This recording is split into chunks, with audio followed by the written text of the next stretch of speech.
All right, let's talk about the massive surprise that just went down in this year's university admissions.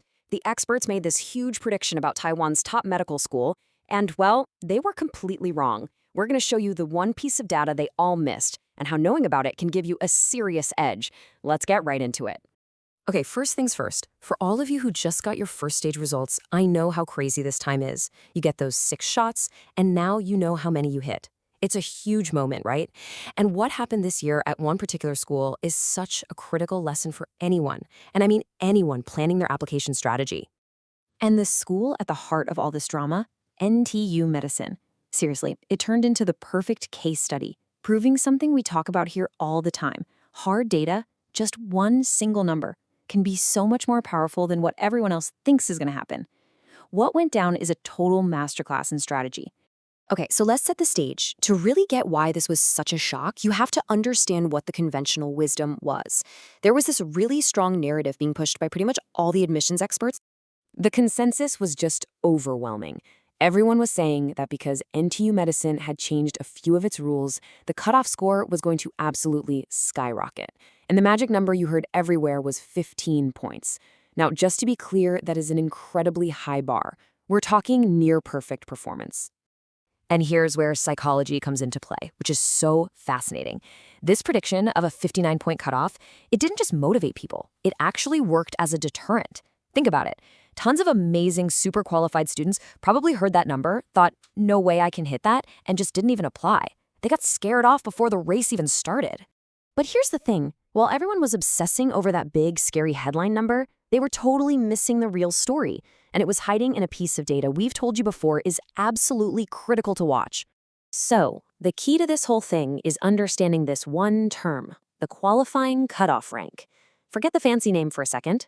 All it really tells you is the size of the applicant pool. You know, how many students in the entire country even meet the basic requirements to throw their hat in the ring. A small number here is a massive, massive signal. And this data table, wow, this tells the entire story. Just look at it. In past years, the pool of qualified applicants was anywhere from 3,000 to over 6,000. I mean, huge numbers. But then, just look at what happened this year, year 115. The number just falls off a cliff. 2,016. That's it. That's the total number of students in the whole country who met the minimum criteria. This wasn't just a little dip, it was a dramatic drop, way lower than any other recent year. This one number should have been a giant flashing neon sign that the applicant pool was tiny, which almost guarantees less competition and a lower cutoff score. So, with that much smaller group of applicants, what really happened? Let's look at the actual results and see how this whole thing played out, completely rewriting the script the experts had predicted. Okay, so here's the play-by-play. The first stage, based on the Chinese score, just 13 points. That's the bare minimum, basically, if you applied, you passed. Stage 2, it was a combined 43 points, which is a very normal, standard level. And then the final hurdle, the combined score for the key subjects, landed at 58 points, not the mythical 59. And this slide really shows you just how massive the difference between 58 and 59 is. A 59-point cutoff would have been an extreme outlier, slicing the applicant pool down to a tiny group of 171 students. But the actual 58-point cutoff, that let 340 students pass, a number that is perfectly in line with what we've seen in the past.